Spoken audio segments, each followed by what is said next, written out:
बिस्मिल्लाहिर्रहमानिर्रहीम। Hello and अस्सलाम वालेकुम। मैं हूं हिना अजमीन, तो वेलकम करती हूं आपको अपने चैनल पर और साथ में आपका शुक्रिया अदा करती हूं क्योंकि आपने अपना कीमती वक्त निकाला मेरे वीडियो को देखने के लिए।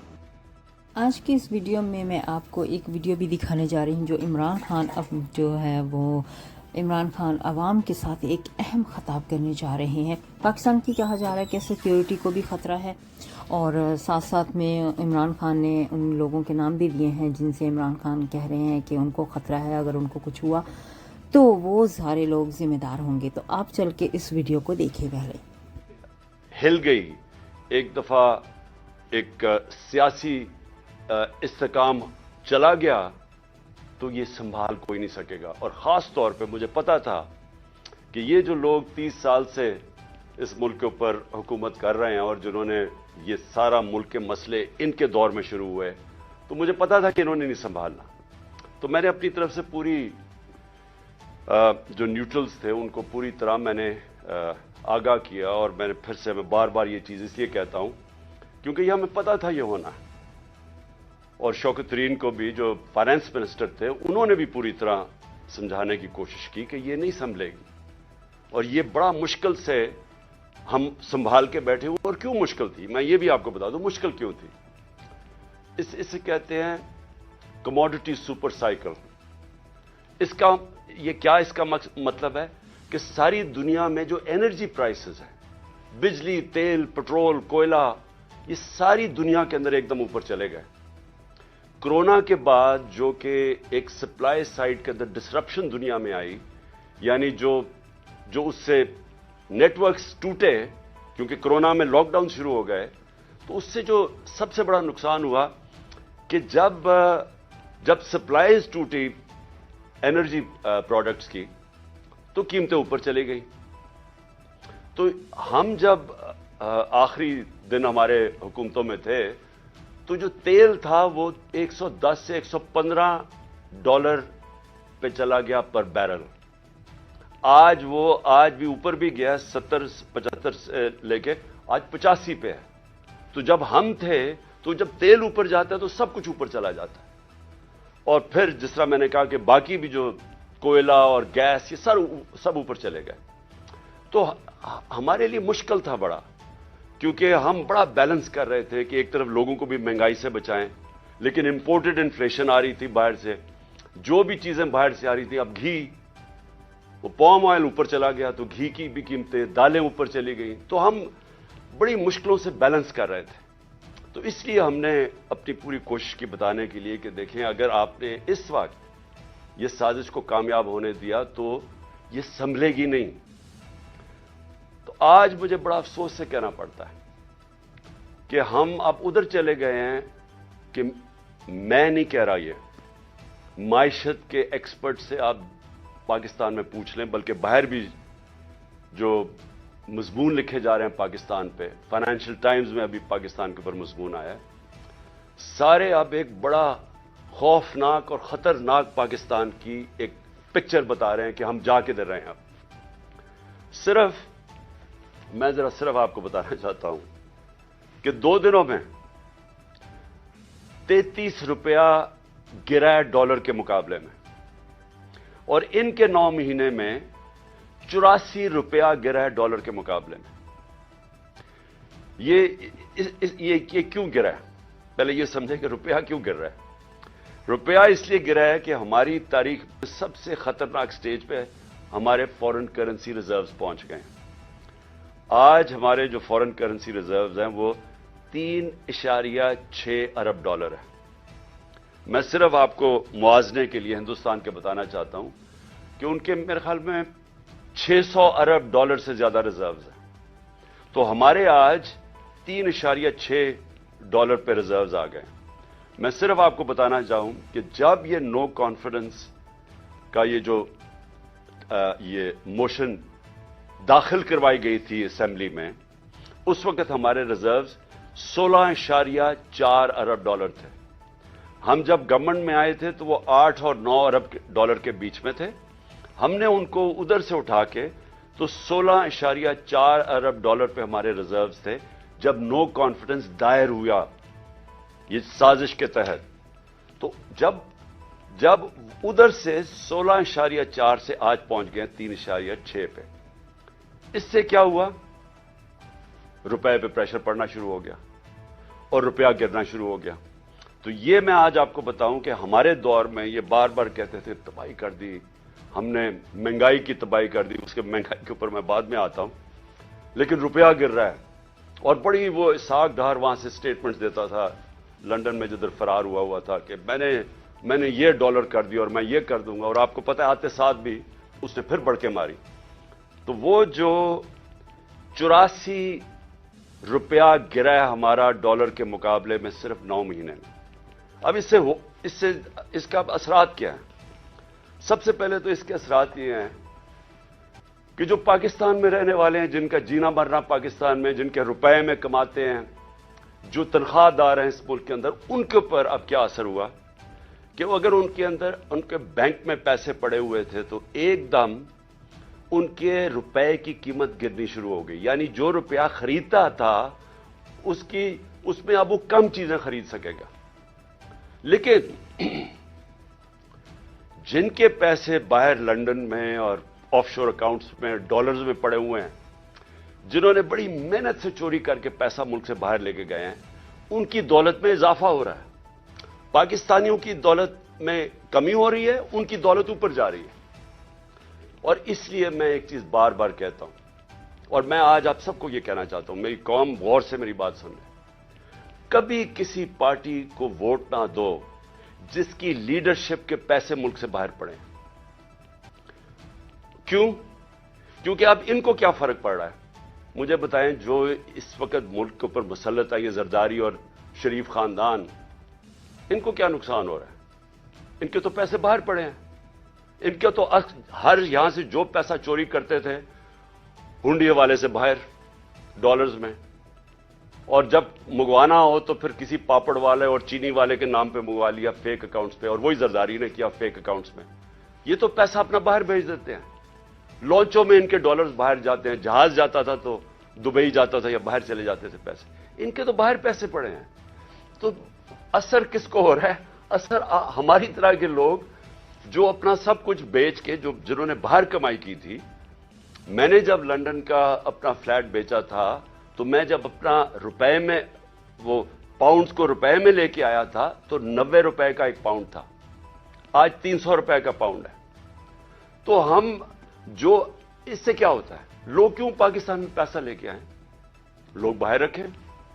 क्यों बैरून मुल्क पाकिस्तानी अब पाकिस्तान में पैसा लेके आए? क्यों पाकिस्तान में सरमायाकारी करें? जब रुपया गिरता जा रहा है वो डॉलर्स में रखें तो उनको नफा होना शुरू हो जाता है। इसके बहुत दूर के नुकसान आते हैं पाकिस्तान को। लेकिन मैं अब जरा आपको अपनी कौम को सिर्फ बताना चाहता हूं कि आपके ऊपर, अब मैं खास तौर पे पाकिस्तान के तनख्वाहदार तबके से बात कर रहा हूं। जो भी मजदूर है, दिहाड़ीदार है, पुलिस वाले हैं, फौजी हैं, ब्यूरोक्रेट्स हैं, जो तनख्वाह पे गुजारा करते हैं, आज आप सब गौर से सुन लें कि ये रजीम चेंज के बाद आपके ऊपर अब क्या असरात इसके आने वाले हैं।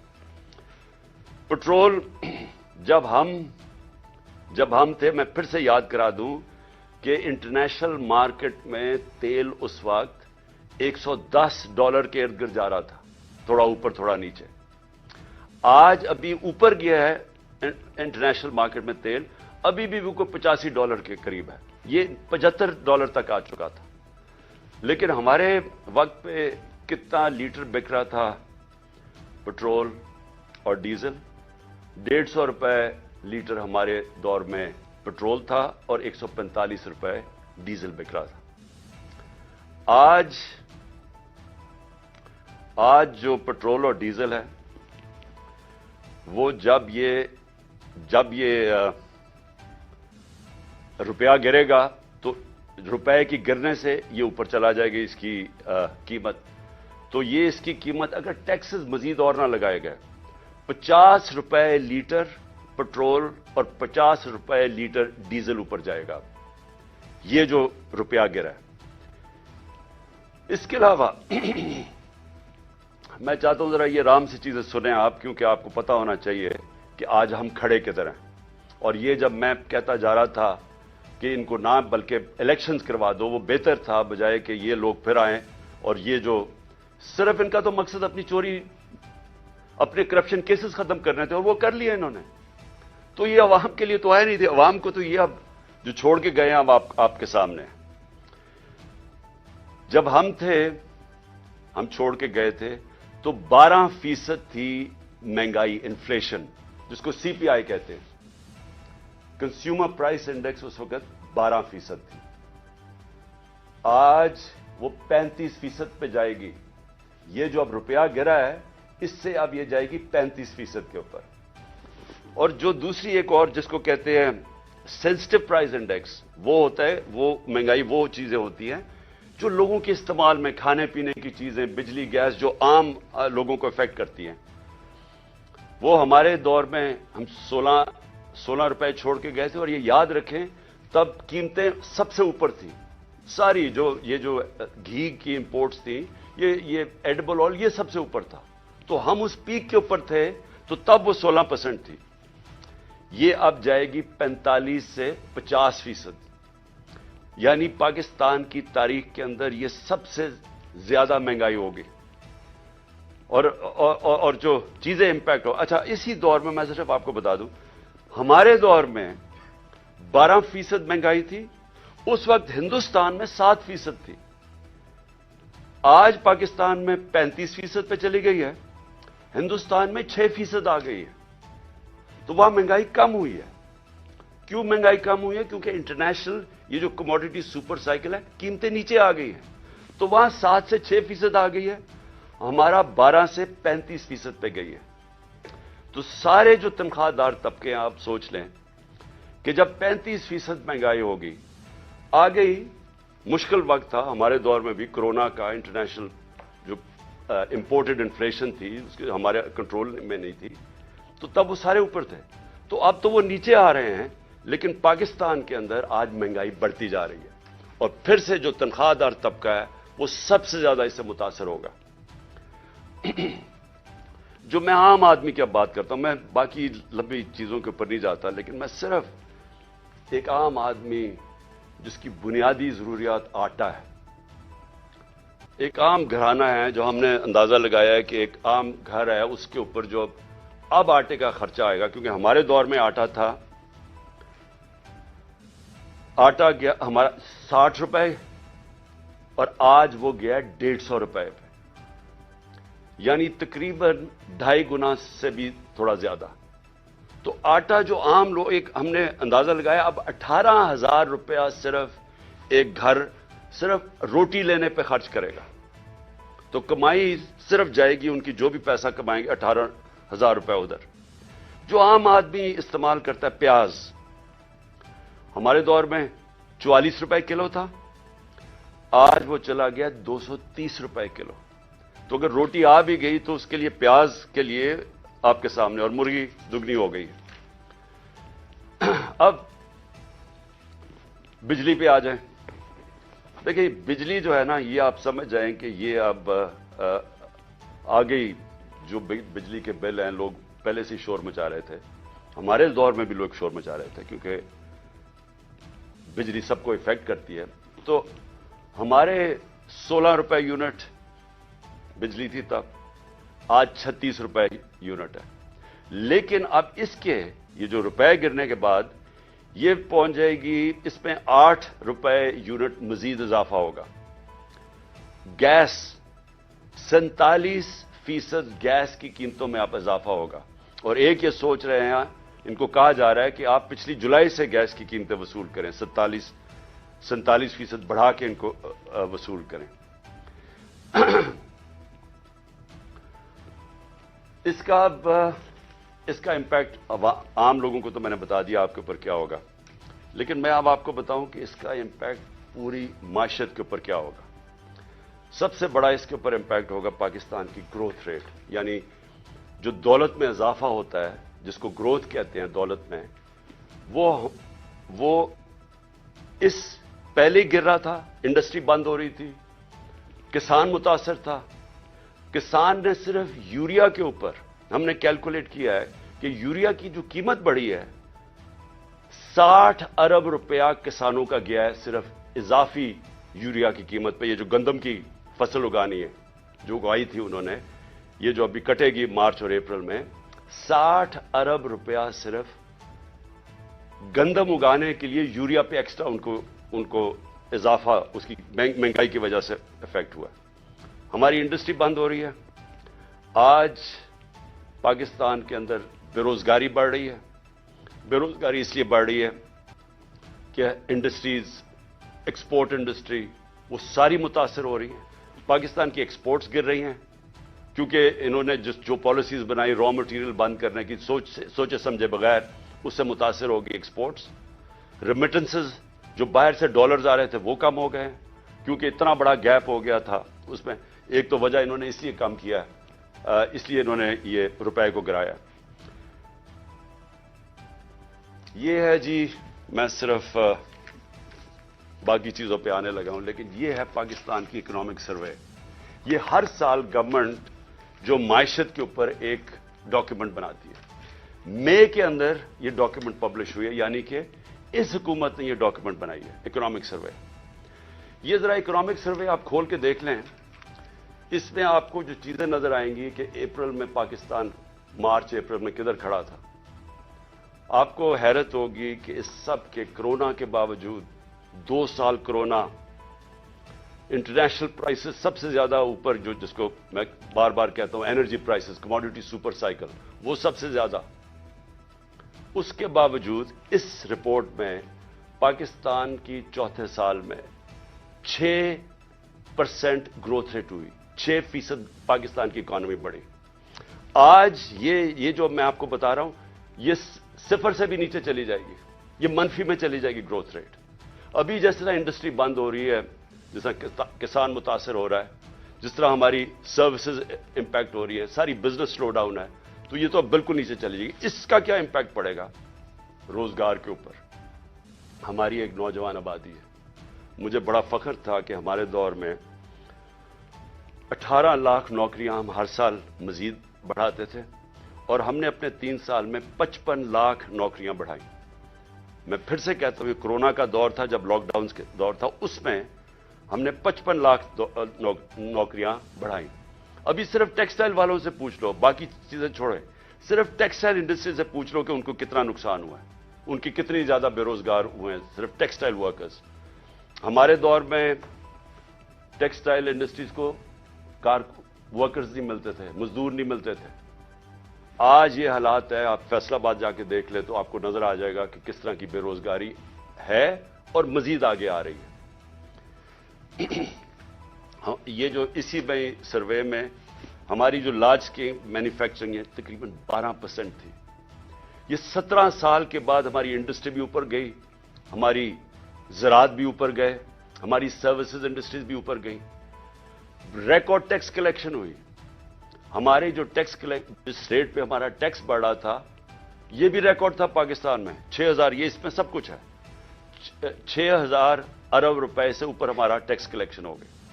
तो हर चीज जब ऊपर जा रही थी, जब ये चेंज आया। अब मैं इसकी जरा आपको अगली चीज बताता हूं कि अब हम मुल्क जा किस तरफ रहा है। मैं इसलिए ये कहना चाहता हूं कि मुझे अब सबसे पहले तो खौफ आ रहा है कि जब मैंने पहले बात की थी कि ये जब मायशत नीचे चली जाएगी और इनके होते नीचे जाएगी, क्योंकि इसहाक डार जब 99 में जब छोड़ के गया था मायशत, तो तब भी वो लाइफ सपोर्ट मशीन पे थी, और इसके बाद 2018 में भी वो बुरी तरह छोड़ के गया था, एक्सपोर्ट्स में कोई इजाफा नहीं था, और अब आके उसने वहां ले गया कि पाकिस्तान की नेशनल सिक्योरिटी को खतरा है। मैं इसलिए ये कह रहा हूं कि जिन लोगों ने अब बेल आउट करना है पाकिस्तान को, इसमें से जो निकालेंगे, जो हम अब उनसे भीख मांगेंगे, क्योंकि हमारी आमदनी की अब तो है ही नहीं, जिधर से हमने डॉलर कमाने थे वो तो नीचे जा रहे हैं, रेमिटेंसेस, और अगर एक्सपोर्ट्स नीचे जा रही है तो हमारे तो डॉलर कम हो रहे हैं। अब तो अब हमने किसी से हाथ फैला के जो भी मदद मांगेंगे, ये याद रखें कि वो एक कीमत मांगेंगे।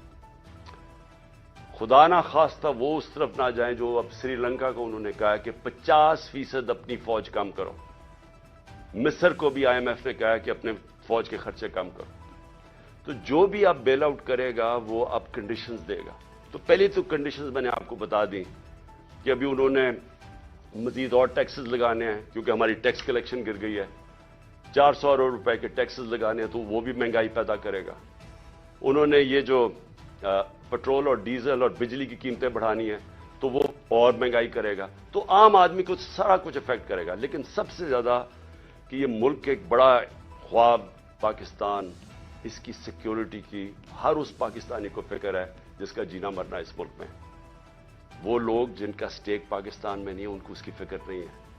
उनको तो बाहर बैठे हुए हैं, जब मुश्किल आती है बाहर चले जाते हैं। मसला यहां पाकिस्तान के लोगों को है और ये मेरा सबसे पहले मैं आपको बताऊं कि मेरा ये खतरा है। दूसरा मुझे जो खौफ आ रहा है वो ये कि जिन लोगों ने, और ये जो चंद लोग थे जिन्होंने ये रजीम चेंज के अंदर पूरी साजिश करके गिराई थी गवर्नमेंट, मुझे खौफ ही आ रहा है कि इन्होंने कोई ये पिछले 8 महीने में कोई सबक नहीं सीखा।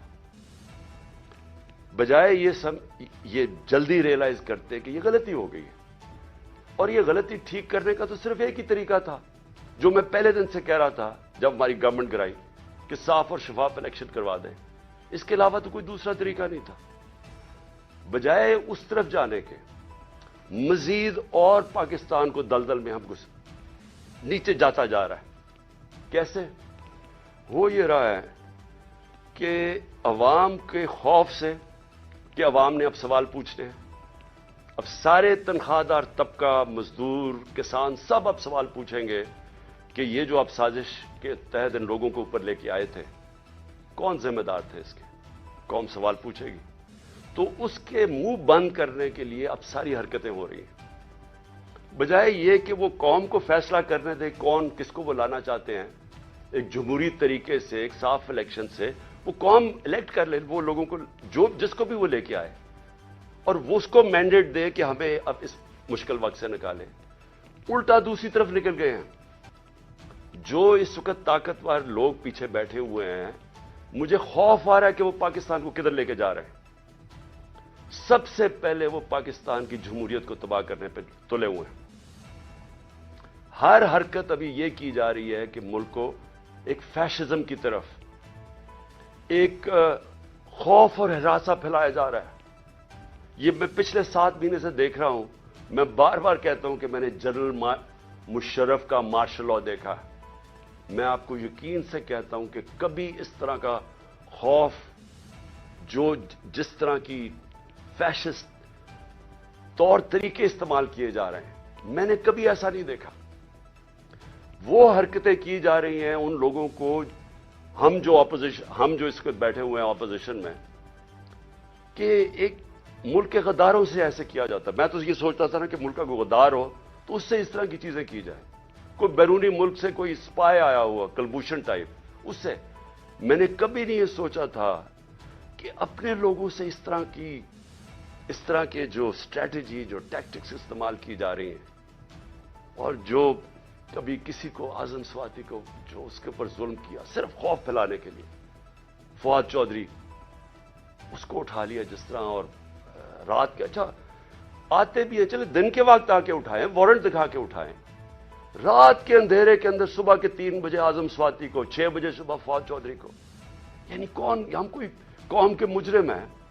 और उसके अलावा जो मीडिया से किया, जो अरशद शरीफ से किया, मीडिया के लोगों को सिर्फ आवाज बंद कराने के लिए, इस मुल्क की जमहूरियत खत्म करने के लिए, ताकि लोगों को डर से कहीं लोग इन चोरों के पीछे लग जाएं। सारी कोशिश की जा रही है कि हम घबरा के, डर के हम कहें चलें ठीक है जी, ये चोरी कबूल है।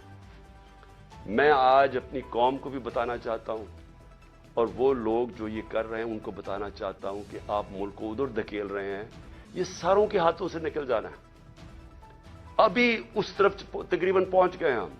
ये जो मायशत से हुआ है, ये जो महंगाई आ रही है, और एक तरफ महंगाई आ रही है, दूसरी तरफ बेरोजगारी आ रही है, और तीसरी तरफ तनख्वाहदार तबका है। जब उसकी तनख्वाह खत्म हो जाएगी 10-12 दिनों के अंदर, वो कैसे घर गुजारा करेंगे?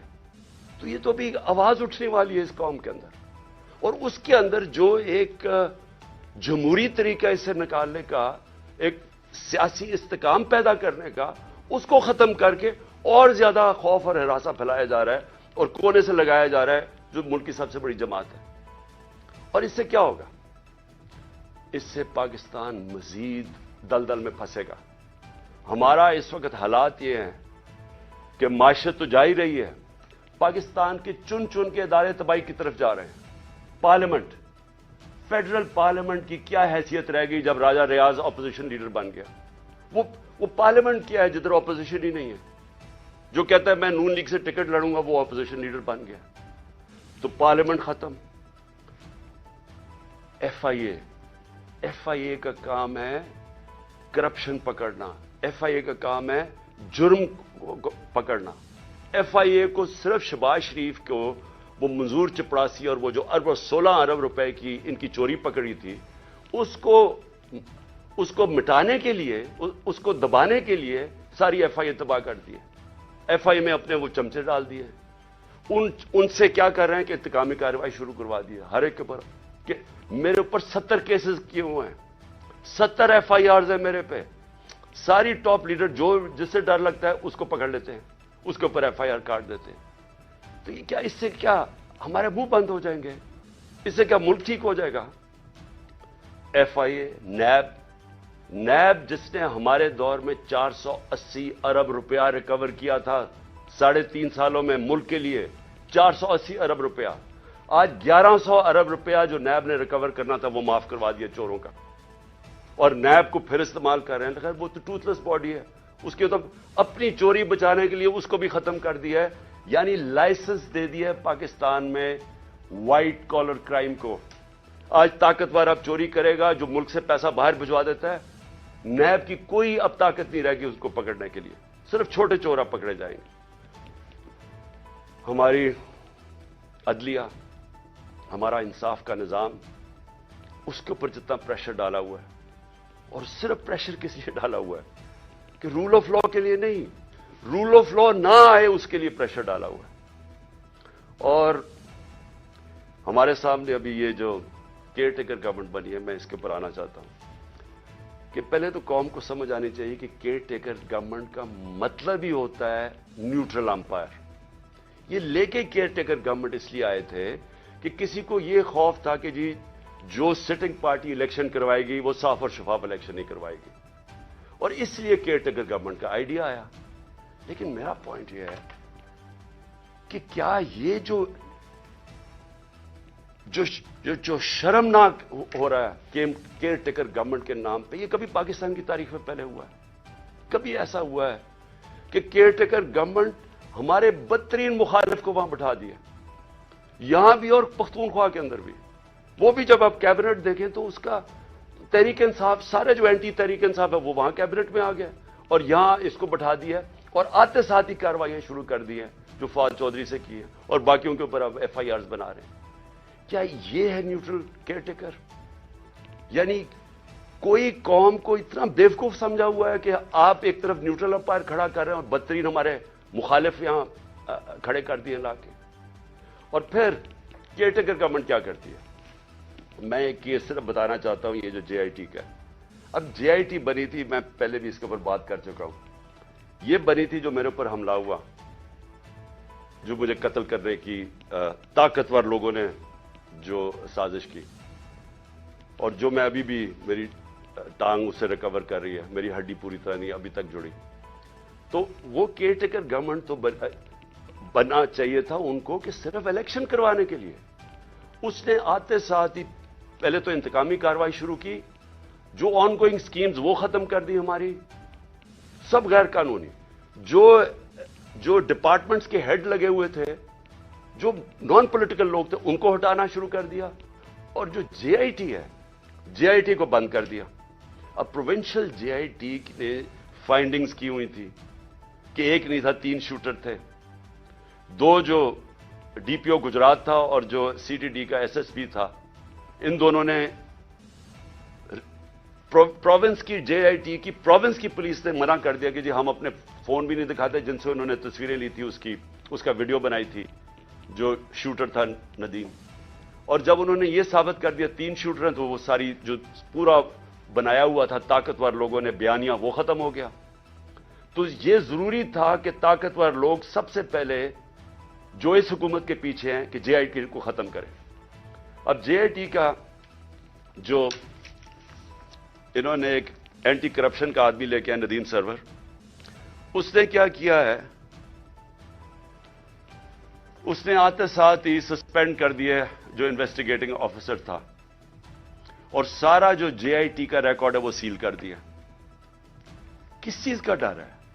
मैं ये सवाल पूछता हूं कि अगर किसी ने कोई गलत काम नहीं किया तो उनको डर किस चीज का है? आखिर एक सबसे बड़ी पार्टी के हेड एक्स प्राइम मिनिस्टर को कत्ल करने की कोशिश की गई है, ये इन्वेस्टिगेशन क्यों बंद की जा रही है?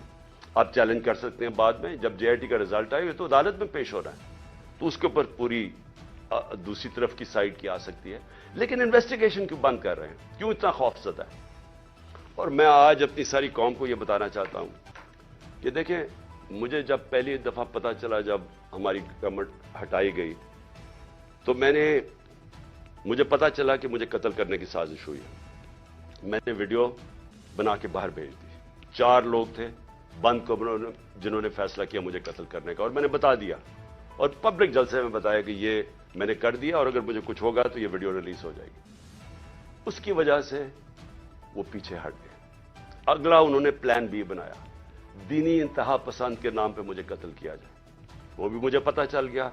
मैंने तब जाके 2 पब्लिक जलसों के अंदर बताया कि ये करने लगे हैं। पहले इन्होंने वीडियो बनाई, फिर मेरे ऊपर पूरी साजिश की, पूरी कैंपेन बनाई कि जी इसने तौहीन कर दिया मजहब की। वो पूरी साजिश चली और उसके बाद मैंने पहले बताया और फिर इन्होंने तकरीबन कामयाब हो गए थे। तो अल्लाह का करम है, बचाने वाला, जिंदगी देने वाला। अब ये तीसरा प्लान सी बना है। आसिफ जरदारी इसके पीछे है, करप्शन का पैसा इसके पास बेतहाशा है। सिंध हुकूमत से ये बकायदा, सिंध हुकूमत से जो पैसा लूटता है वो या इलेक्शन के ऊपर लगा देता है या सेनेट के इलेक्शन में एमपीज को खरीदने पे लगा देता है। जो भी इलेक्शन आजाद कश्मीर का, गिलगित बल्तिस्तान, बेतहाशा पैसा फेंकता है क्योंकि चोरी का पैसा है। ये पैसा इसने लगाया है एक दहशतगर्द तंजीम को, इसने पैसा दिया है। सहूलतकार इसमें ताकतवर एजेंसी के लोग हैं जो ये मिलके 3 तरफ ये फैसला हुआ है और इन्होंने अगली वारदात करनी है। मैं आज अपनी कौम को बता रहा हूं और मैं इसलिए बता रहा हूं कि मैं जो नाम मैंने दिए हैं वही नाम वो भी आएंगे और आसिफ जरदारी के अलावा। तो मैं इसलिए ये कर रहा हूं कि जिंदगी मौत तो अल्लाह के हाथ में है। मैंने तो निकलना है, जैसे मैं ठीक होऊंगा। मैंने तो अब इलेक्शन कैंपेन पे निकल जाऊंगा, नहीं तो वैसे कैंपेन पे निकलूंगा।